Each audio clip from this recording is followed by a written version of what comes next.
ارے میرے آقا تک کہاں جاتے ہو؟ عبد القادر مردوں کو زندہ کرتا ہے،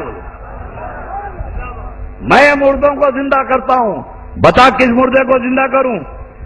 پورے عیسائی لاجواب ہو گئے، غوث اعظم کو لے گئے بغداد کے ایک پرانے قبرستان میں، اور ایک پرانی قبر کو بتا کے جو 200 سال پہلے کی قبر تھی، بولے عبد القادر اس قبر کے مردے کو زندہ کر دو۔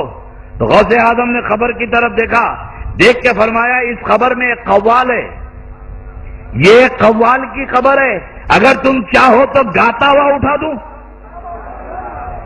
تم چاہو تو گاتا ہوا اٹھا دوں۔ بولے عبد القادر جیسے چاہے زندہ کرو، بس زندہ ہونا ہے مردہ، اور ثابت کر دو کہ تمہارا نبی کا دین سچا ہے اور تمہارے نبی نبی کے سردار ہیں، نبیوں کے سردار ہیں۔ پیرانے پیر قبر کی طرف دیکھے، پھر عیسائیوں کی طرف دیکھے، فرمایا اچھا یہ بتاؤ عیسیٰ علیہ السلام کیا کہتے تھے جو مردے زندہ ہوتے تھے؟ کیا کہہ کر مردوں کو زندہ کرتے تھے؟ تو عیسائی عالم نے کہا عبد القادر آپ کے قرآن میں خود لکھا ہے، عیسیٰ کہتے تھے قم بإذن اللہ، اللہ کے حکم سے زندہ ہو جا، تو مردے زندہ ہو جاتے تھے، یہ تو قرآن میں ہے قم بإذن اللہ۔ تو غوث اعظم نے خبر کی طرف دیکھ کے فرمایا وہ عیسیٰ تھے جو قم بإذن اللہ کہتے تھے، قبر کی طرف دیکھ کے فرمایا عبد القادر کے حکم سے زندہ ہو جا۔ اگلا کوشچن آیا علی بھائی، ایک طرف تو آپ لوگ عیسیٰ علیہ السلام کے حق میں مردے زندہ کرنے کے معجزے کو مانتے ہیں، اور دوسری طرف اگر کوئی شیخ عبد القادر جیلانی رحمۃ اللہ کا مردہ زندہ کرنے والا واقعہ بیان کر دے تو اس کا مذاق بھی اڑاتے ہیں، آخر کیوں؟ اس لیے کہ حضرت عیسیٰ علیہ السلام کی سند تو قرآن میں نازل ہوئی ہے، شیخ عبد القادر جیلانی رحمۃ اللہ علیہ کی سند کہیں نازل نہیں ہوئی ہے، اور یہ جو کہانیاں آپ کو کرواتے ہیں نا کہ اگلے انبیاء کو جتنے معجزات ملے تھے وہ ہمارے نبی علیہ السلام کو کمبائنڈ فارم میں مل گئے، یہ بھی کہانی ہے۔ میں آپ کو بتا دیتا ہوں کئی چیزیں جو نہیں ملی۔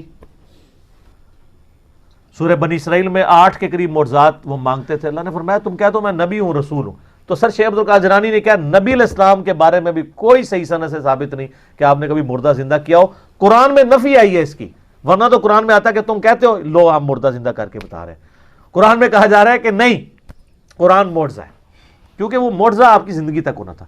اور پھر اس میں وہ کہتے ہیں کہ شیخ عبد القادر جیلانی رحمۃ اللہ علیہ نے معجزہ بڑی اس میں شڑول مارتے ہیں جناب، وہ کہتے ہیں کہ انہوں نے عیسائی کو کہا کہ تیرا نبی تو کہتا تھا قم بإذن اللہ، میں قم بإذنی کہتا ہوں، میرے حکم سے کھڑا ہو جا۔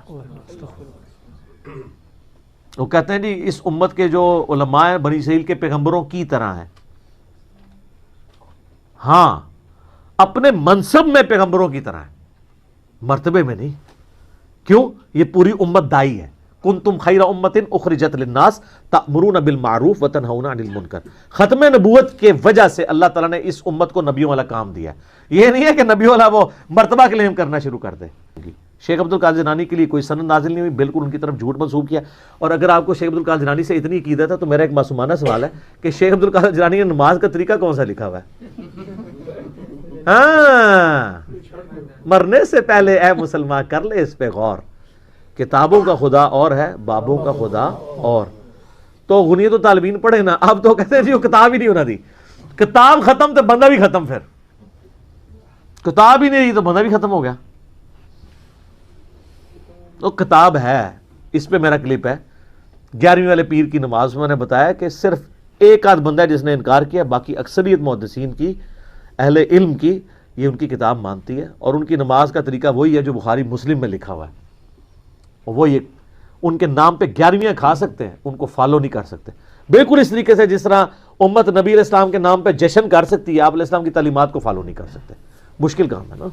غلامی رسول میں موت بھی قبول ہے، داڑھی بیوی منع کرتی ہے، ماں دودھ نہیں بخش دی، نہیں ختم ٹھوس،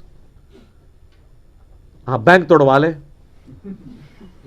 سڑکوں پہ ٹائر جلوا لے، لیکن پریکٹیکلی دین پہ چلنا یہ بہت مشکل ہے، فجر کی نماز کے لیے اٹھنا مشکل ہے، یہ قبول نہیں ہے۔ ٹھیک ہو گیا؟ ٹھیک ہے علی بھائی۔